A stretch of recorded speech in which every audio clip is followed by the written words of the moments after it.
in the neck in the Western Business District of Paris. He was on patrol as part of an ongoing anti-terrorist operation.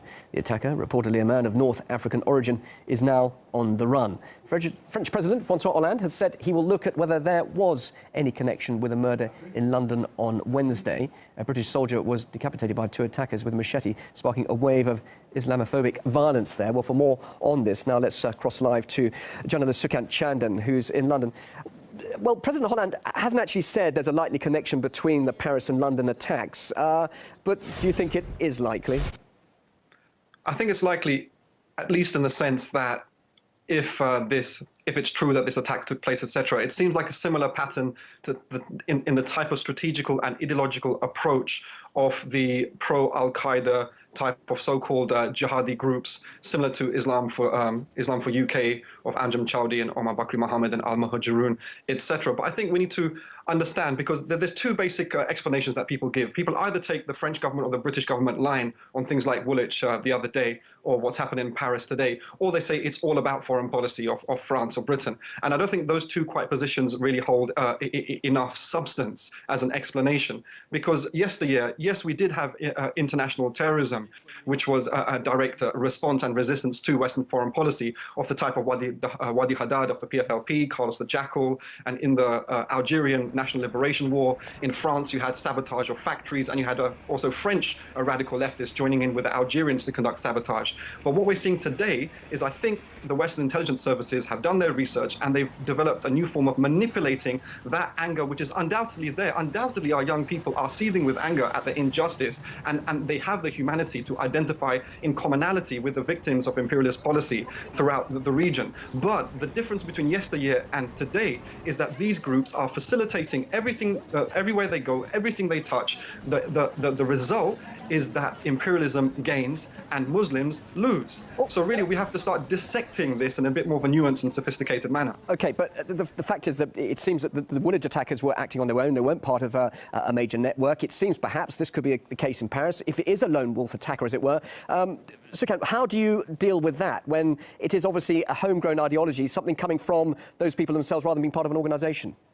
No, I disagree that the lone wolf and this isolated and out of the blue. They are part of a network, and the British Prime Minister Cameron has admitted, so has the Ministry of Defence, so has MI5, that one of the Woolwich attackers, Adobolajo, if I'm not mistaken, the young gentleman who went on camera to explain with his hands bloodied, was actually under surveillance for a good part of 7-8 years by the intelligence services. And now it's just come out, literally today and yesterday in the mainstream press, that MI5 had asked the same young gentleman to be recruited to work for them just 8 months prior to the Woolwich attack. Now, this network of Anjem Choudhury's group, the people, the periphery and the supporters and the members, also the same gentleman, by the way, conducted the Woolwich attack, is been plastered on photographs taken at different protests, having scuffles with the police. So he was well known to them. But hold on a second.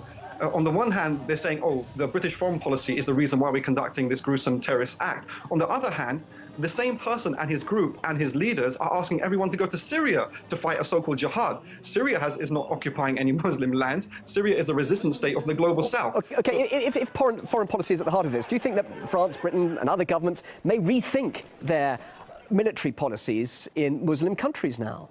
No, they won't, and everything is going pretty much to plan for them, except in Syria, and except when they're faced with serious resistance movements, such as the Lebanese resistance movement, Hezbollah. Let's just be honest that these type of attacks plays into the strategy of the state to promote a false sense of Islam, so what people, the masses around the world, conceive wrongly as Islam is a disgusting version of the faith, and in so doing criminalizes all Muslims around the world. And then they use these groups, like your report had just said, in Niger to conduct destabilization. So the French can go in, pretending to be the neutral arbitrators, bringing peace and stability. This is a big game of theatre, smoke and mirrors that really has to be dissected from a position that is opposing Western hegemony. Now, the London murder sparked a surge of anti-Muslim violence there in Britain. Do you think we can expect the same in France now? And, of course, that anti-Muslim sentiment, that doesn't come as any surprise to you, surely, as a result of what's happened.